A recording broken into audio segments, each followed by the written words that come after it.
Olá! Hoje o Conexões é mais que especial. Isso porque vamos falar de comunicação e direitos humanos na América Latina. E contaremos com a presença do professor da Universidade de São Paulo, Eduardo Bittar, e com o professor da Universidade Nacional de Quilmes, Néstor Mantini, que é da Argentina. Mas antes disso, você também acompanha... O evento visa aproximar e integralizar os profissionais do mercado da comunicação. Porque o Rio Uru, ele se localiza aqui na região central, no coração do Cerrado. A importância está em superarmos justamente aquela base mais firme e perversa da violência. Setembro é o mês do Cerrado e por isso Conexões de hoje traz uma matéria especial sobre a 6ª descida ecológica do Rio Uru, que aconteceu no início do mês na cidade de Heitoraí. Nossa maratona começa bem cedo. Logo nas primeiras horas do dia, os participantes se encontram em Heitoraí. De ônibus seguimos com eles até a área rural. Após alguns minutos, avistamos uma das pontes do Rio Uru. É de lá que as dezenas de canoas serão conduzidas rio abaixo. Um percurso que dura cerca de 3 horas, em um caminho pintado com o verde e amarelo das matas e ipês. A descida, que já está em sua 6ª edição, tenta sensibilizar os moradores ribeirinhos a respeito dos problemas ambientais. Dia 11 de setembro é o dia do Cerrado, né?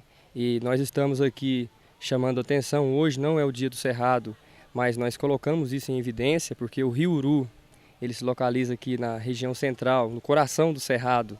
E ele pertence a esse complexo de águas do Cerrado. O Rio Uru é um dos principais berços da bacia do Tocantins.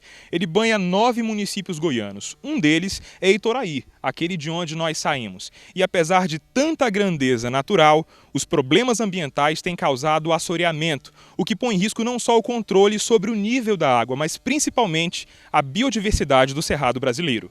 O assoreamento do rio ocorre quando a terra e outros elementos se desprendem da margem e acabam invadindo o espaço que deveria ser apenas da água. Um dos fatores para que isso aconteça é o desmatamento. Quando as árvores são retiradas sem controle, o solo fica vulnerável e acaba escorregando pelas bacias, além de enfraquecer as outras que permanecem plantadas. Esses impactos colocam em pauta a importância daqueles sujeitos que moram aqui no ambiente cerrado o proteger. Hoje, a descida ecológica já conta com o apoio de moradores das cidades vizinhas, banhadas pelo rio, e também do poder público. Essa descida ecológica é uma iniciativa, né, do município, onde que a gente tem uma preocupação muito grande em preservar o meio ambiente, incentivar as pessoas, mostrar às pessoas, não só do município de Heitoraí, mas as pessoas da cidade circunvizinha que está prestigiando aí o evento com a gente, para que leve também para o seu município, para que lá também seja feita esse replantio na beira nas margens do Rio Uru. À medida que o tempo foi passando, nós ampliamos esse projeto, começou a haver maior participação das pessoas de outras cidades começaram a participar e o evento foi crescendo ao longo do tempo. Apesar da boa participação dos moradores, os problemas ambientais ainda ocorrem em proporções muito maiores. Todo esse conjunto que envolve uma bacia hidrográfica. Em relação à responsabilidade ambiental, então conhecer é um primeiro passo, o segundo passo é a mobilização. Como exemplo desse evento, o terceiro passo é a ação. E aí a parceria público-privada, a parceria com os proprietários, a parceria de diferentes instituições, como por exemplo as escolas, universidades. Tem também o papel de distribuir esse saber, agregar esse saber à comunidade e tem o papel de fermentar e mobilizar como um campo de força, reunir as forças possíveis para, junto com a universidade, junto com o conhecimento científico, fazer as defesas e combater os agressores. Todo esse conjunto que envolve uma bacia hidrográfica. Em relação à responsabilidade ambiental, então conhecer é um primeiro passo, o segundo passo é a mobilização. Como exemplo desse evento, o terceiro passo é a ação. E aí a parceria. Ainda hoje o Conexões discute comunicação e direitos humanos na América Latina. Mas no próximo bloco você acompanha mais uma matéria do quadro Conexão Universitária, que sempre traz reportagens produzidas por alunos de comunicação.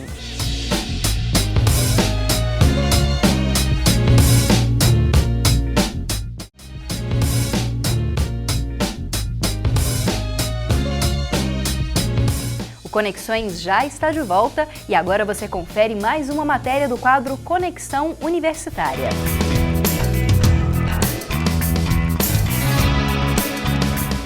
terceiro Congresso e Feira de Comunicação, Informação e Marketing, o Intermídias, ocorreu esse ano no Centro de Cultura e Convenções de Goiânia. Desta vez, a organização do evento ficou por conta da Contato Comunicação. O Intermídias já é o maior evento de comunicação do Brasil. Nós não temos nenhum outro evento de comunicação que acontece todos os anos. A FIC, Faculdade de Informação e Comunicação da UFG, participa esse ano como apoiadora do Intermídias. O diretor da FIC, Magno Medeiros, e o coordenador do curso de jornalismo, Edson Spentoff, disseram que o apoio ao evento continua, mas que não devem mais participar da comissão organizadora. Por uma questão de gestão administrativa, por uma questão de gestão financeira, ela fica centralizada na Contato Comunicação. A análise de que, do ponto de vista do curso de jornalismo, seria melhor gastarmos energia investindo num evento científico próprio, que, aliás, é um sonho antigo. A terceira edição do Intermídias ocorreu entre os dias 29 e 30 de agosto. A edição contou com a participação de diversas emissoras, além das agências de publicidade goianas. As rodadas de palestras tiveram a participação de diversos profissionais do mercado de trabalho, além de professores e doutores das faculdades de comunicação, inclusive internacionais. O evento visa aproximar e integralizar os profissionais do mercado da comunicação, além de ser uma oportunidade para que alunos da área saibam um pouco mais sobre o mercado de trabalho. A área de telejornalismo está me chamando muita atenção, até mesmo pelos estandes, né? Mas eu acho que é mais para fazer um contato, conhecer pessoas novas. Você que é estudante de comunicação social de uma universidade pública também pode enviar uma produção audiovisual para o Conexões e participar do quadro Conexão Universitária. O envio pode ser feito por meio da página da TV UFG, www.tvufg.org.br, na aba Apoio Cultural, Envio Online de Produções. Neste local você encontra as fichas de inscrição e autorização que devem ser preenchidas e enviadas por e-mail para jornalismo@tvufg.org.br. Confira agora as melhores dicas de eventos culturais e acadêmicos que acontecem em Goiânia.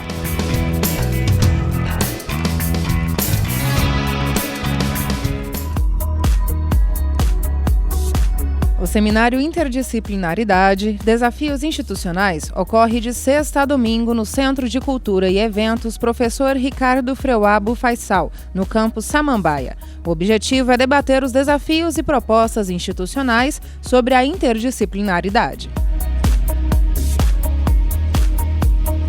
Na segunda e terça-feira ocorre no Cine Goiânia Ouro o espetáculo Olga, que conta a trajetória de Ives, uma mulher que foi rejeitada pela própria mãe.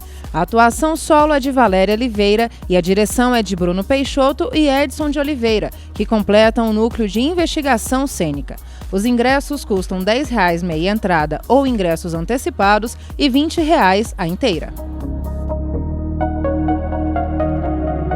No Centro de Cultura e Eventos, professor Ricardo Freuabo Faisal, no campus Samambaia, recebe a companhia do Feijão com o projeto Armadilhas Brasileiras, até o dia 29 de setembro. O projeto contempla os espetáculos teatrais Mire, Veja e Armadilhas Brasileiras, além de oficinas de criação teatral e laboratório de vivência literária. De 23 a 27 de setembro, na Universidade Estadual de Goiás, ocorre a terceira semana do audiovisual, que tem como objetivo trazer novas propostas e aprofundar o debate sobre a produção audiovisual no Brasil e, mais especificamente, no estado de Goiás. O tema será Audiovisual e Trabalho, novas perspectivas para a produção regional. Como a comunicação pode auxiliar na efetivação dos direitos humanos? Quem tenta responder a esta e outras perguntas é o professor da Universidade Nacional de Quilmes, na Argentina, Néstor Mancini, e também o professor da Universidade de São Paulo, Eduardo Bittar.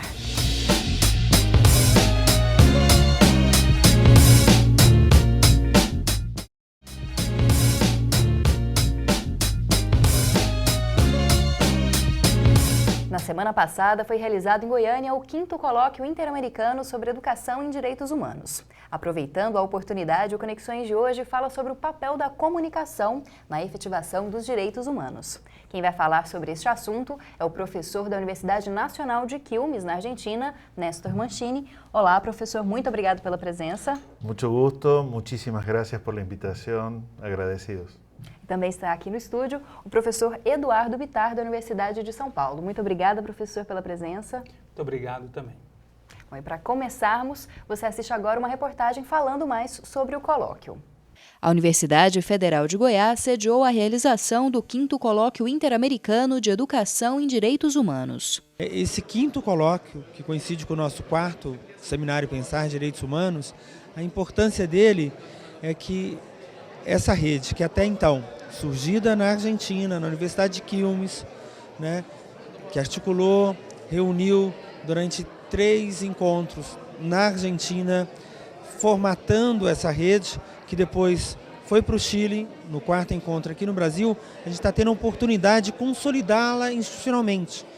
Os Colóquios Interamericanos de Educação em Direitos Humanos são uma iniciativa da Universidade Nacional de Quilmes, na Argentina.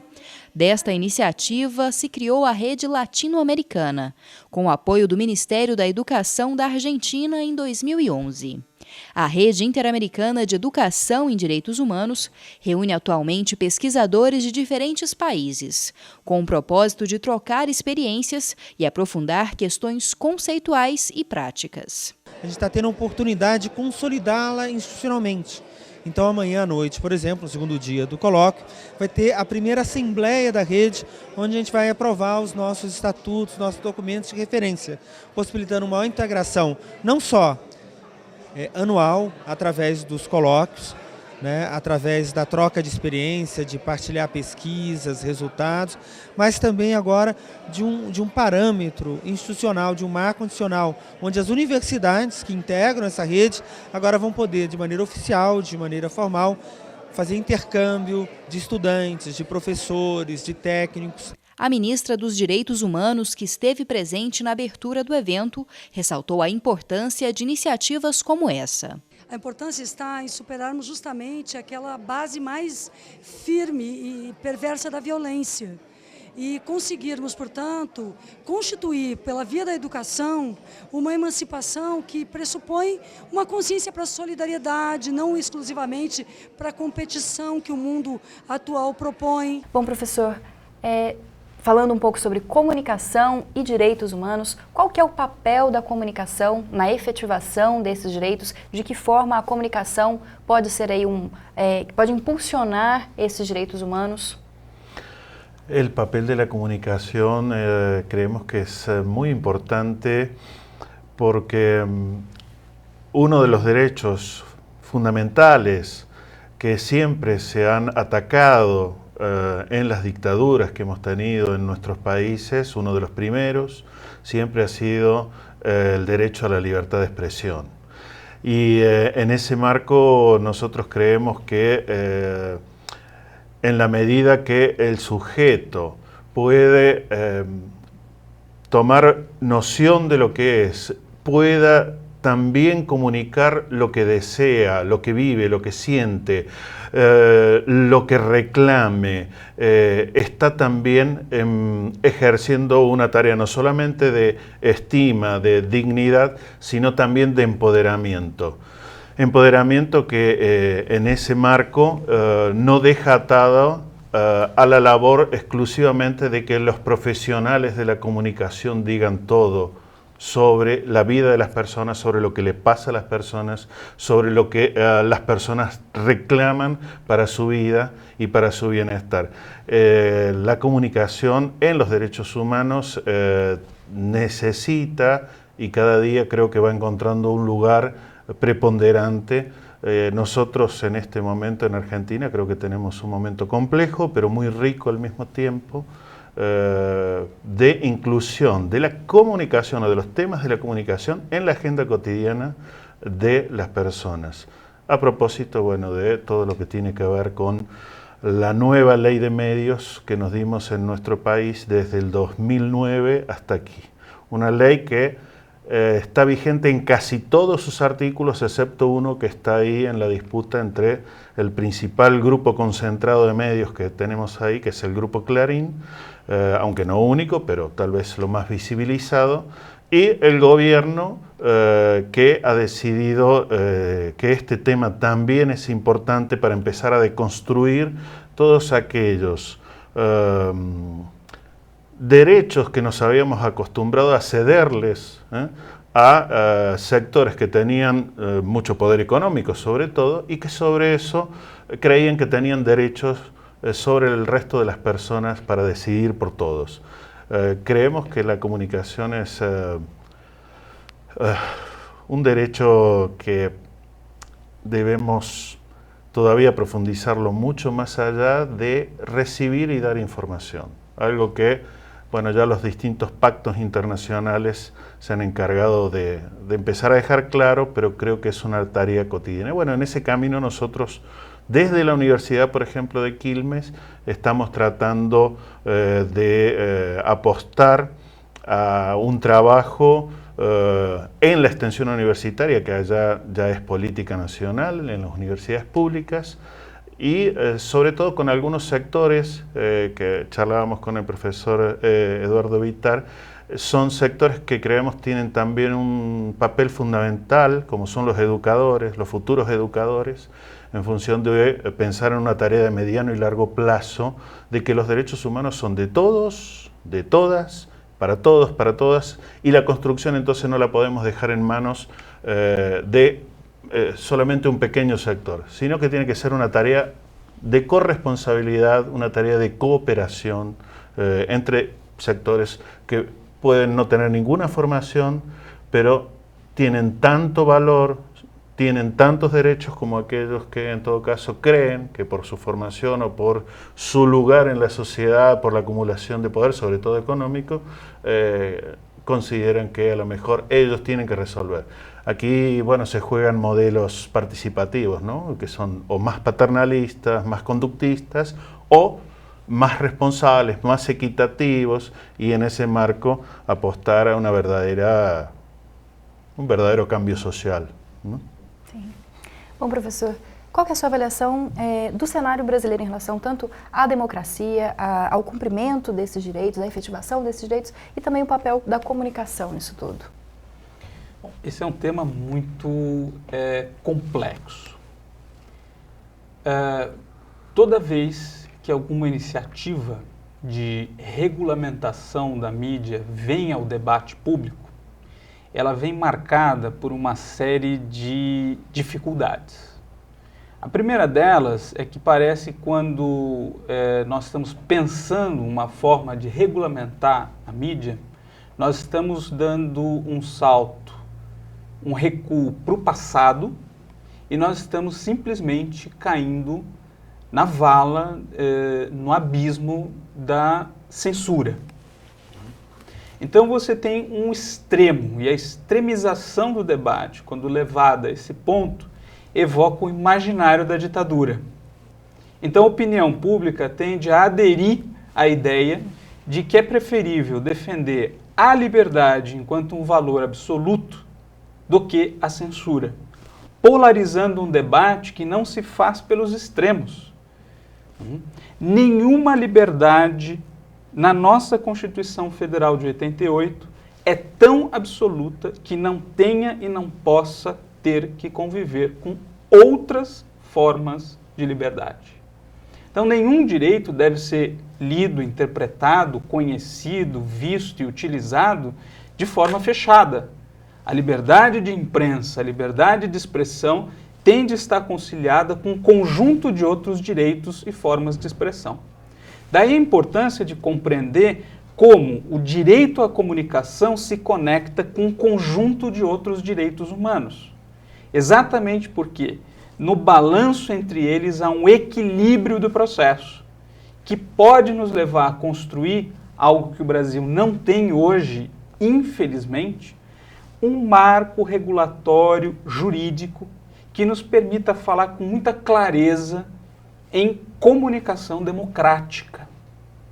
Então, se nós tínhamos um marco normativo anterior, ele foi suprimido por decisão do Supremo Tribunal Federal, e de lá para cá, de 2009 para cá, o julgamento da ADPF 130, suprimida a lei de imprensa, nós não temos uma forma de regulamentação. Então o Brasil vive uma situação, enfim, um pouco diferente da Argentina, o contexto é igualmente complexo, mas um pouco diferente porque, para a internet nós não temos um marco civil. Então nós vivemos um verdadeiro faroeste virtual. Tudo pode, inclusive a violação dos direitos via internet. Isso é um risco, é um perigo, nós temos que entender que democracia não é uma anarquia generalizada.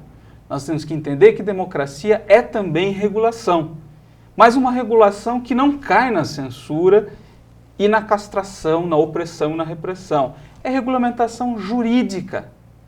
É um processo democrático através de conferências de construção dos critérios de definição dos limites da liberdade de expressão, o que permite suavizar a questão do poder econômico, conciliando o poder comunicativo com o poder econômico e criando uma forma, né, de legislar sobre assuntos sem que isso signifique, enfim, um recuo a esse passado. Por isso eu disse, né, no começo, que é muito delicado o cenário, pois a gente tende a cair em extremos, né? Então o país hoje vive, o cenário jurídico é um pouco esse, um vazio normativo, né? Nós não temos lei de imprensa, esta foi julgada, né, uma norma que foi retirada do sistema jurídico. De outro, nós temos os preceitos gerais da Constituição. Ao mesmo tempo, nós não temos um marco para a internet, nós não temos uma nova lei, como a lei argentina, uma lei dos meios de comunicação. Então, entrar nessa discussão, construir esse processo democraticamente, ouvir as partes, compreender que a democracia precisa, não é, de uma regulamentação, parecem ser desafios muito contemporâneos à construção, né, desse debate. Bom, e nós vamos continuar o nosso debate no próximo bloco. Agora a gente vai para um rápido intervalo, não saia daí.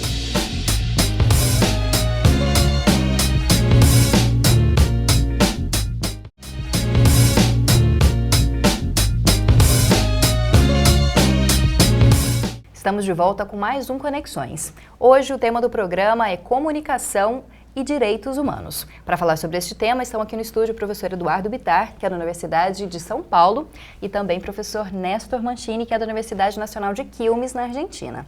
Bom, professor, com essas manifestações que aconteceram nesses últimos meses, a comunicação voltou a ser um tema de debate acirrado, assim também como a política. Começou a se falar muito das diferentes versões, da forma como a mídia fazia a cobertura dessas manifestações e também o surgimento de uma mídia aí que é considerada muito nova, a mídia ninja, as pessoas postando coisas na internet. Como é que o senhor avalia esse cenário? O senhor acredita que possa haver uma mudança contundente na forma de se fazer a comunicação e também no acesso das pessoas comuns aos veículos de comunicação? Bom, os movimentos de rua estão nos dizendo muitas coisas, né?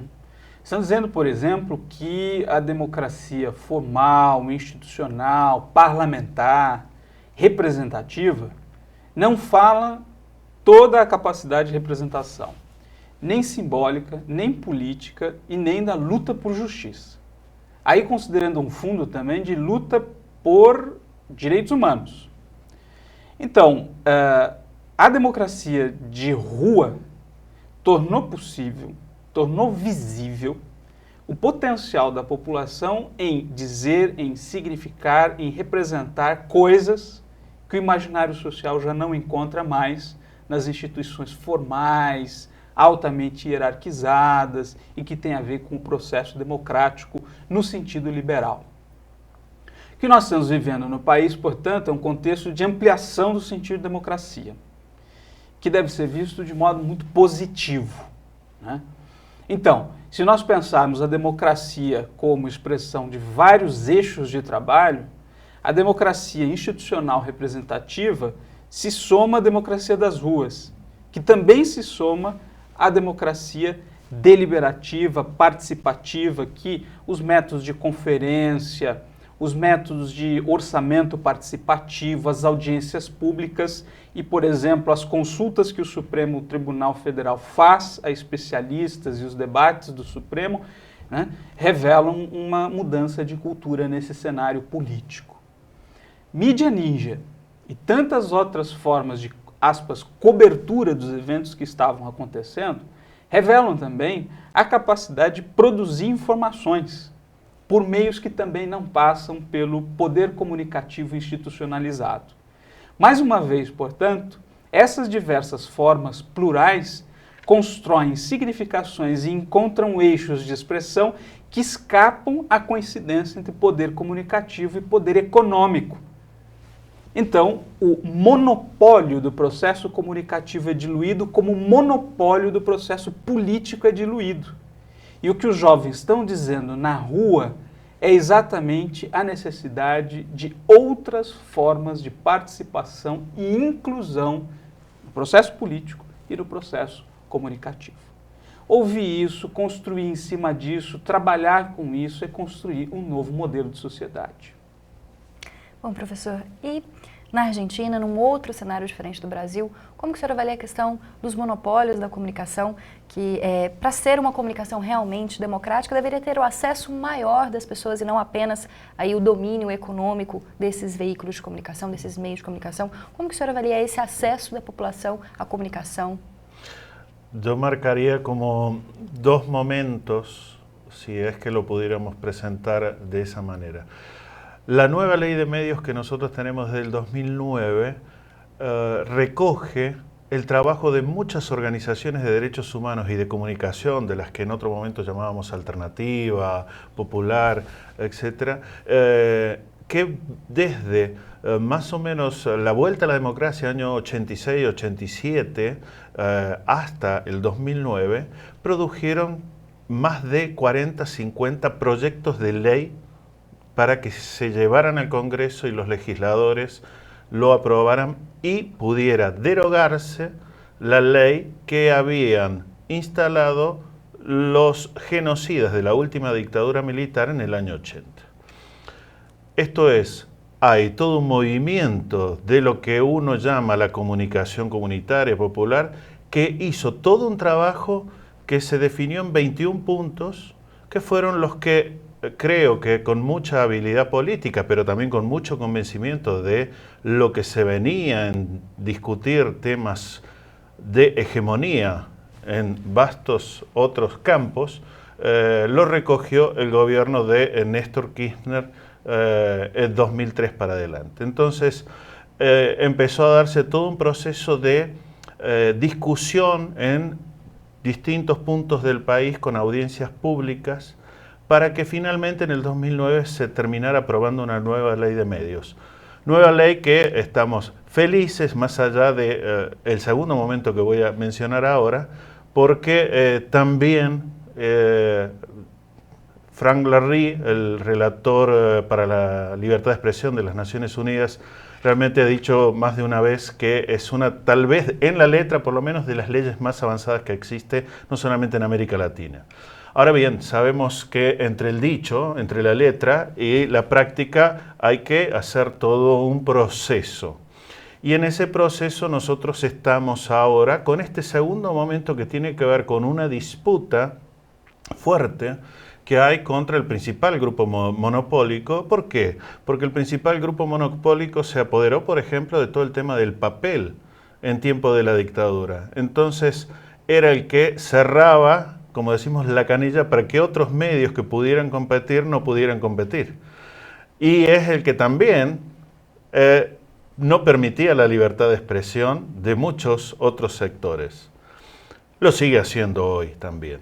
Lo sigue haciendo hoy cuando tiene casi 240 y pico de medios en todo el país frente a otros medios que tienen apenas un canal y que llegan de repente a algún sector de Buenos Aires, pero no a todo el país. Entonces nos están contando lo que ocurre en Buenos Aires y, por ejemplo, en el norte de nuestro país, que no existe ni autopistas ni ruta, nos están contando cómo está trabado el tránsito y no nos cuentan qué es lo que ocurre ahí en la Puna, donde están las comunidades indígenas, donde están comunidades con muchas necesidades. Creemos que ahora sí, segundo momento tiene que ver con que esto ha provocado que el tema de la comunicación se instale en la agenda cotidiana de nuestras sociedades. Ha efectivizado mucho más nuestras comunidades a través de la radio, no tanto la televisión, su acceso, su ejercicio cotidiano del derecho a expresarse, a comentar lo que le pasa, lo que ocurre en su barrio, a través de las radios comunitarias, que son miles a lo largo de todo el país, y de medios impresos. Más no tenemos tan buen camino como sí observamos tal vez aquí en Brasil con el tema de la TV. Creemos que en los grandes medios todavía hay un fuerte camino por hacer para que todos podamos contar algo en esos medios y que esos medios lo incluyan en la agenda cotidiana. Porque si no nos venden casi un país caótico continuamente. Ocurre un asesinato, ocurre un accidente, entonces ya sabemos que si lo repetimos 100 veces al día, creemos que hemos tenido 100 accidentes distintos, 100 muertes distintas, y todo siempre es, para los grandes monopolios, una posibilidad de mostrar que estamos en un caos y no mostrar que hay muchos otros avances en cuestiones de educación. Por ejemplo, nosotros en la Universidad de Quilmes, lo comentaba la profesora Luisa Ripa, tenemos una primera generación de estudiantes que en sus familias no habían logrado nunca acceder a la universidad. Eso está ocurriendo en nuestras universidades públicas y creemos que es un buen elemento de inclusión social, y la educación, la comunicación y los derechos humanos tienen que ir siempre entramados, articulados. No podemos entenderlos en forma independiente, separada. Si los manejamos así, colaboramos con los sistemas corporativos, colaboramos para que entonces siempre se parcele y entonces la realidad queda absolutamente fragmentada. En esa fragmentación nosotros tenemos que trabajar para deconstruirla y mostrar un panorama mucho más integrador, mucho más contenedor, mucho más también debatible, para que aquel que creemos que no puede resolver sus problemas porque tiene pocos recursos o porque no ha llegado a formarse, sabemos que también tiene algo para decir. El tema es cómo trabajamos desde los derechos humanos de la educación para, digamos, lograr que se sienta con dignidad, que no se sienta desvalorizado y él mismo se resigne a empoderarse, a ejercer ese derecho. Creemos que la educación y sobre todo la comunicación aquí tiene un papel preponderante. Nosotros aprendemos continuamente de un gran referente que ustedes aquí en Brasil han tenido, como fue Paulo Freire. Entonces, para nosotros es, diríamos, como dice Galeano, aquella utopía donde siempre nos miramos para seguir caminando, decir, bueno, esta relación dialógica que proponía Freire no la tenemos que perder de vista. Freire también apostó y también nos aportó cuestiones de comunicación. Bueno, pongámosla en juego, que no nos quede solamente en las mesas de debate del, a veces, círculo académico. Salgamos a la calle. En ese marco, desde lo que es la educación superior, creemos que también estamos dando pasos con una universidad que cada vez se piensa más, y creo que también en América Latina está esta visión instalándose fuertemente, como integrada a su comunidad local. Ya no se puede pensar como una isla dentro de la comunidad, sino que tiene que interactuar continuamente, tomar las preocupaciones, los intereses y trabajarlos juntos para empoderar y sobre todo para incidir en una agenda que hasta ahora ha quedado siempre manejada por las grandes corporaciones y que además no nos habla más que de vez en cuando de, por ejemplo, tema de la equidad de género o tema de un lenguaje no sexista. Particularmente yo participo en una asociación mundial para las comunicaciones cristianas que se llama la UAC, y cada 5 años hacemos un monitoreo mundial de medios. Y desde hace 15 años se viene realizando y vemos que lentamente algunos procesos se están revirtiendo, pero por ejemplo la mujer en la mayoría de los países del mundo sigue ocupando apenas un 27, 28% en los espacios de conducción, en los espacios de gestión de los medios, también en lo que se cuenta de la mujer respecto de un 70% que sigue ocupando el hombre. Entonces, ahí hay todo un trabajo que se viene haciendo y creemos que es muy importante que se colabore desde los espacios de la educación, desde nuestros roles profesionales, pero no tanto como iluminados, como a veces creo que caemos en pensar que tenemos, decimos allí en Argentina, la posta, es decir, la certeza, y creemos que tenemos que apostar a diría una venezolana, Felisa Tivitz, a un modelo de transformación, donde todos caminemos juntos. No dejemos solamente en manos de profesionales o en manos de dirigentes de gobierno la posibilidad de que el derecho a la comunicación, a la libertad de expresión, a la educación en derechos humanos quede solamente en uma mesa de negociação de interesses políticos. Bom, professor, no Brasil, falando especificamente da TV, que até o professor citou, a gente tem o problema das concessões e principalmente do domínio de grandes grupos econômicos e também de grupos religiosos sobre essas concessões que não são reavaliadas como deveriam, segundo a Constituição, e às vezes são usadas como moeda de troca. Como é que a senhora avalia a questão da televisão, que ainda é um dos veículos de maior alcance e também de maior visibilidade para a população brasileira? Eu vejo nisso um processo que envolve forças em disputa, né, com grandes interesses colocados, enfim, embaixo do processo, né, não explicitados. Então, trazer isso à consciência é fundamental para que, quando se fala num marco de comunicação democrática, nós de fato estejamos falando de meios abertos, plurais, participativos, que incluem os muitos e as muitas formas de comunicar, né? Então, rádios comunitárias são consideradas ilícitas e ilegítimas e são alvo de persecução criminal. Então, a criminalização dos meios alternativos é uma forma de repressão que confirma o lugar dos monopólios e faz com que esse extrato de discussão do processo de afirmação do direito de comunicar, do direito à comunicação e do processo de construção de uma comunicação democrática seja sempre muito castrado, limitado, restrito.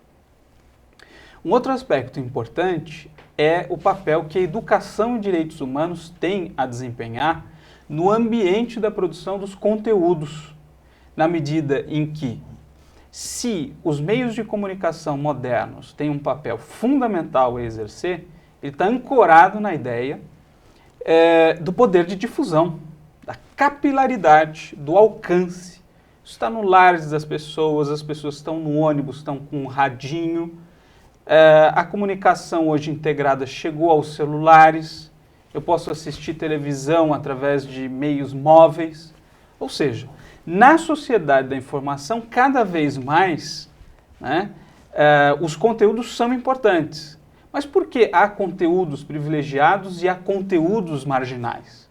Nós temos tanto a saber sobre memória, verdade e justiça, nós temos tanto a construir sobre meio ambiente e consciência ambiental, nós temos tanto a discutir sobre o acesso à cidadania e exclusão das pessoas que vivem na pobreza, que vivem na marginalidade, que vivem na invisibilidade. Nós temos problemas gravíssimos a serem enfrentados no país. Tráfico de pessoas, exploração sexual de mulheres, exploração sexual de menores. E incrível, no século XXI nós temos trabalho escravo de imigrante colocado em questão, e essas pautas, elas aparecem com uma relevância muito pontual em TVs educativas, em certos programas de rádio muito en passant. Esse é um momento da cidadania, Minuto Cidadania. Então, o que parece ser uma luta comum, né, e o Nestor insistiu muito nisso, né, em diversos aspectos da fala, em dizer que os direitos humanos precisam estar mais presentes, né, na própria produção de conteúdo.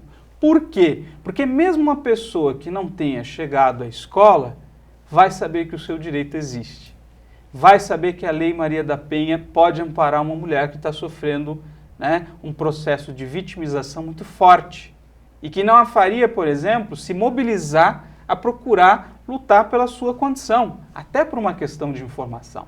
Comunicação sendo usada para a educação em direitos humanos. Perfeitamente. Quer dizer, esse potencial, né, está dado para alcançar todos e a todas, né?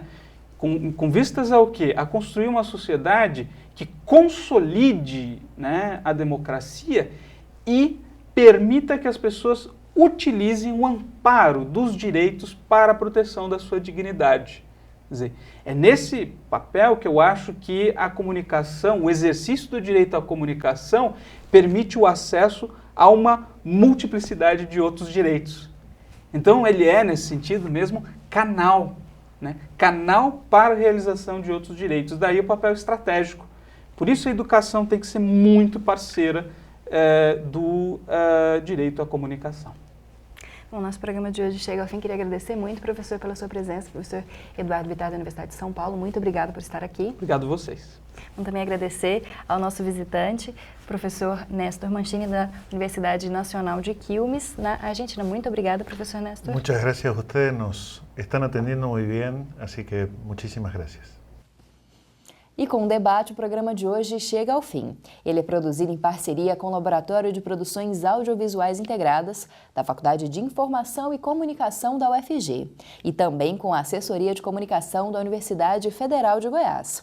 Mas você também pode ser um parceiro do Conexões. É só mandar perguntas, sugestões, críticas ou até mesmo matérias prontas para o Conexões. Você faz isso acessando as redes sociais ou então enviando um e-mail para nós. Além disso, você pode assistir a todos os programas que já foram produzidos no blog do Conexões. E eu te espero no próximo sábado, às 5h30 da tarde.